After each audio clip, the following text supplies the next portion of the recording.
Viceministro, nos extendimos en la laboral. Vamos ahora con la pensional. Ustedes prevén, esa fue radicada el 22 de marzo.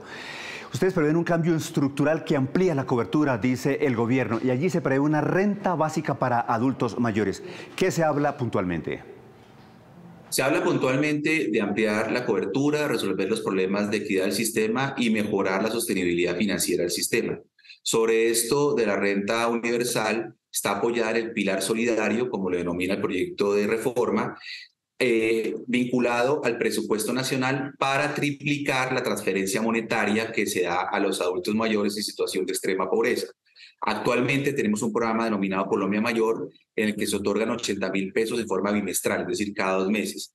El proyecto de ley propone darles a estas personas que están en estado de vulnerabilidad, hasta el CISBENSE 3, una renta básica de 223.000 pesos en forma mensual, actualizable año a año, como compromiso con nuestras personas de la tercera edad, como reconocimiento a su contribución a la sociedad y como reconocimiento al compromiso del gobierno nacional con este grupo poblacional que ha estado tradicionalmente excluido de derechos en materia de protección a la vejez. Señor viceministro, ¿qué pasa con el tema de la edad para obtener la pensión hoy? ¿Y los regímenes especiales? ¿Aún existen algunos? Quiero ser muy claro, por orden del Acto Legislativo 01/2005 que modificó la Constitución Política, regímenes especiales exceptuados se han ido marchitando, existen el de las fuerzas militares, el del presidente y algunos otros que no se tocan en la reforma. De la misma manera, la reforma es estructural, no toca parámetros, no toca ni semanas requeridas para acceder a la pensión, ni edad. Las edades se mantienen en 57 años mujeres, 62 años hombres.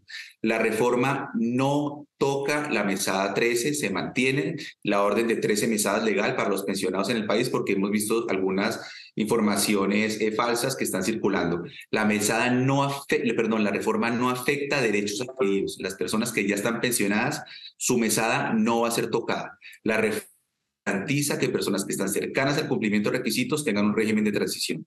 Y finalmente, quiero ser muy claro, la reforma no modifica los montos de la pensión de sobrevivientes. Ha circulado información falsa a propósito de una idea de reducir la pensión de sobrevivientes en el monto, la cual no ha sido adoptada por el proyecto y no está planteado ello.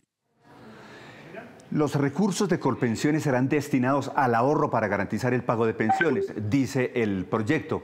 ¿Qué se prevé puntualmente allí, viceministro, para las personas? ¿Nos explica, por favor, hasta 4 salarios mínimos se deben de llevar allí a Colpensiones? No, hasta 3 salarios mínimos es la presentación del proyecto. Todos los colombianos van a estar afiliados al régimen de prima media con prestación definida en cabeza de Colpensiones, van a aportar ahí hasta 3 salarios mínimos.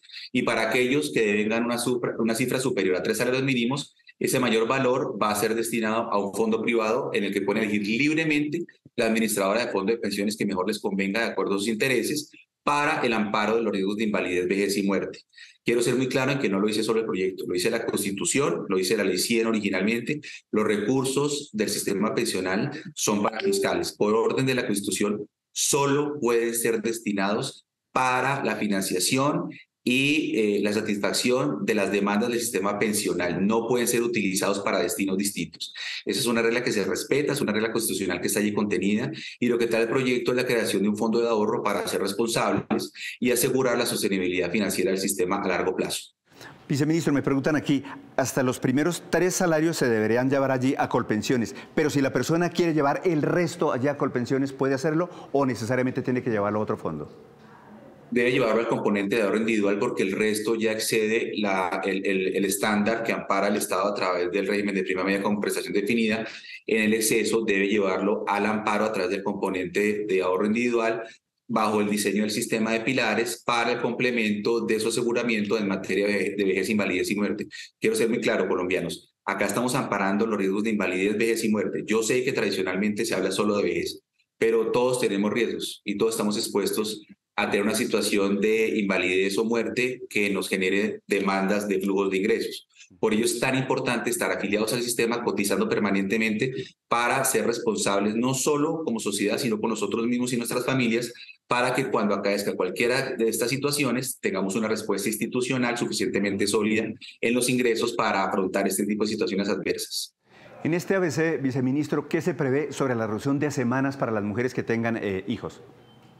Es una medida afirmativa en reconocimiento a la carga de cuidado histórica, de cuidado no remunerado para las mujeres. Este es un país de un fuerte patrón machista histórico que ha fijado en cabeza a las mujeres esas actividades de cuidado no remunerado.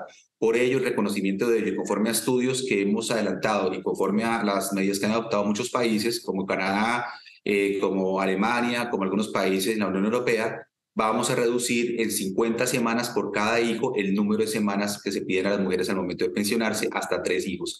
No es que si una señora tiene 4 o 5 hijos, entonces el sistema le va a quedar debiendo semanas, no funciona así. Son 50 semanas por hijo, hasta un máximo de 3 semanas, hasta un máximo de 150 semanas, que reduciría el condicionante para acceder a las pensiones de las mujeres como compensación a la carga histórica de cuidado, como compensación y reconocimiento a su contribución a la sociedad en estas actividades de cuidado no remuneradas. Señor viceministro, ¿se garantizan los derechos a los pensionados? Y segunda, usted hablaba de perder la vida. ¿Qué pasa cuando el pensionado muere? ¿Quién es el beneficiario y hasta qué casos? La primera pregunta es muy importante. ¿Se respetan los derechos adquiridos? Absolutamente sí. Y quiero dejar este mensaje de tranquilidad a los colombianos y colombianas, a nuestros pensionados y pensionadas. No se van a tocar los derechos adquiridos. Se respetan absolutamente por orden de la Constitución y por orden de este proyecto de ley. La segunda pregunta, ¿qué pasa en caso de muerte? A todos nos atormenta un poco esa idea. Todos a veces la rechazamos, todos a veces no la tenemos presente. En caso de muerte, se causa cuando muere el pensionado o el afiliado una pensión de sobreviviente. ¿Quiénes son los beneficiarios? Es la pregunta que se nos formula. Se va a respetar el diseño de la Ley 100 con algunas acciones afirmativas para grupos vulnerables como personas con discapacidad. Fundamentalmente, cuando el pensionado muere, tienen derecho a la pensión de sobrevivientes, el cónyuge o compañero, en concurrencia con los hijos, a falta de cónyuge o compañera e hijos, los padres que dependen del pensionado o del afiliado, a falta de cónyuge, compañera e hijos, o padres, los hermanos inválidos o menores, según la orden del artículo 47 de la Ley 100 del 93, modificado por la Ley 797 de 2003. Es el viceministro de Empleo y Pensiones, Iván Jaramillo, que está hoy en la ciudad de Medellín, donde habrá una audiencia pública sobre los dos temas trascendentales, la reforma laboral y la reforma pensional. Éxito en esa tarea, señor viceministro, y gracias por los detalles que nos ha entregado aquí en Noticias Caracol sobre el ABC de esas dos reformas. Buenos días. Muchas gracias, encantado de estar con ustedes. Gracias por la invitación. Un saludo a todos los televidentes.